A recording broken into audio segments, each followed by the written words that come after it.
And if you put that in your calculator, sorry about the pause there, I had to put it in my calculator, but you will see that side length B is approximately 13.61 units. All right, so B is approximately 13.61. And in a similar fashion, we can find the length of side C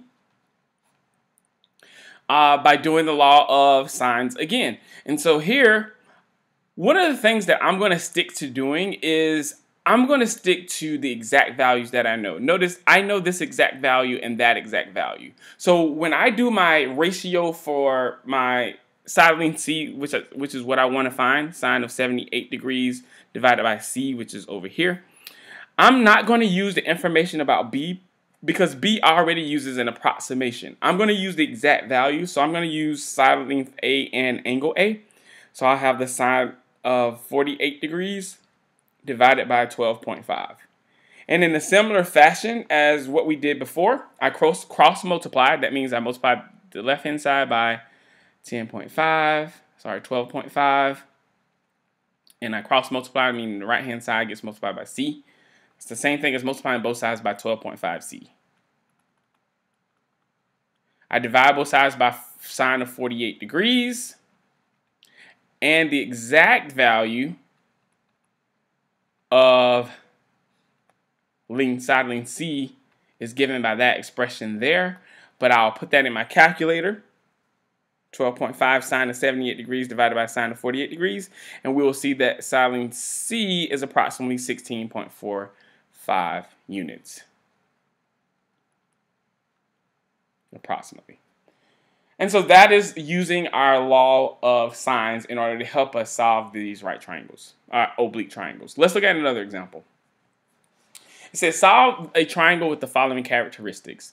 Measure of angle A is 88 degrees, side length A is 110 feet long, and side length C is 54 feet long.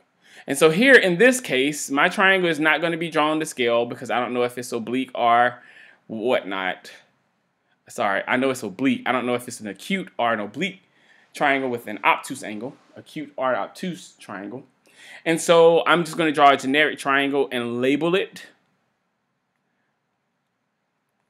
And with that, I've labeled it properly. I left off my units for my feet for my side lengths. But note here, this is a case where we have two sides and a non-included angle, which was that case 2. The last example was a case 1 where we had two sides and an angle. Sorry, two angles and a side. When I have one angle, there's a lot that I don't know about these other two angles here. So I could have 0, 1, or 2 triangles because I don't know if the angle is going to be acute or obtuse. All right. Also, I'm kind of stuck here as to what I do first. In the case of solving the right triangles, and even in that last case, I could have done some multiple things first. I just chose to go about it one way. In this case, I have to find angle C, the measure of angle C first, because I don't have any information about angle B or side length B, which is over here, right? And so I've got to use or find my length of angle, measure of angle C first. And so that's going to be the first thing I do, looking at angle C. Well, I know from my law of sines that if I do the sine of angle C divided by the side length C, it should equal the sine of angle A divided by the side length A. Here, the difference is my variable is an angle. It's in my sine function. I'm going to cross multiply 110 degrees and multiply 54 degrees on both sides. It's going to be like multiplying this way. I divide both sides by 110. And I get that sine of C equals 54 times the sine of 88 degrees over 110. Now, for me to figure out what this equals, I can use my sine inverse function, right? If I take the sine and sine inverse, I get C on this side. And this will be sine inverse of 54 sine 88 degrees over 110. When you put that in your calculator, make sure your calculator is in degree mode, because we're in degrees, I get 29, and if I round it to two decimal places, 0.38 degrees. Okay? The reason why in these triangles we can have more than one triangle or more than one solution set for these triangles is because, remember, our sine function is restricted so that when I take the inverse sine function, it is restricted because I only get angles between negative pi over 2 and pi over 2. However, so I'm always going to get an acute angle. This is always going to give you an acute angle, which is what I see here. However, because angle C can be acute or obtuse, meaning I get this angle here for angle C, 29.38 degrees. Because it can be acute or obtuse, I've got to find the obtuse angle with that same exact reference angle of 29.38 degrees. Okay? And the obtuse angle with that same reference angle is 180 degrees minus 29.38 degrees. Now, this is going to be equal to, if I put that in my calculator or do it in your head, about 150.62 degrees. All right? Now, I've got to make sure that this angle right here is possible by looking at the other angles that I'm given in my triangle. Now, I'm given an 88-degree angle.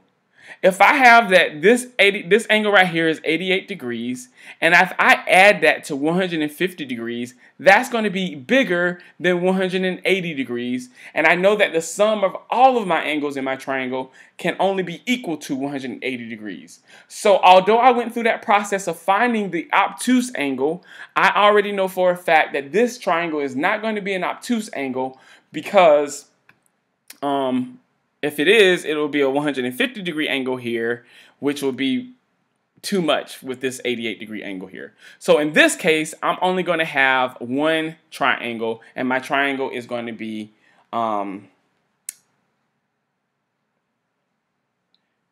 with this 29.38 degree measure for angle C. Okay? And so since I have that, now I have enough information for me to find angle B, the measure of angle B. Because again, all of my angles together add up to 180. I know that one of them is 88 degrees. The other is 29.38 degrees. And so if I do that subtraction there, I'm going to see that my measure of angle B is going to be 62.62 degrees. All right. All right. And now the only thing that's left for me to find is the measure of side length B. So I'm going to come here.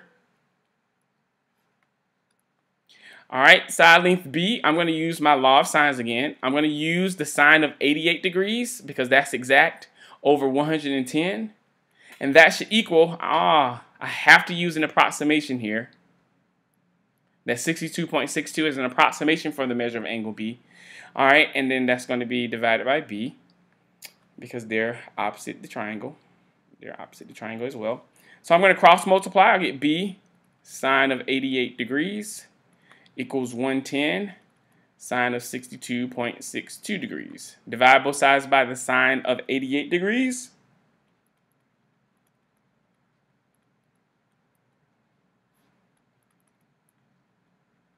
And I get that the measure of angle B is approximately 97.74 feet.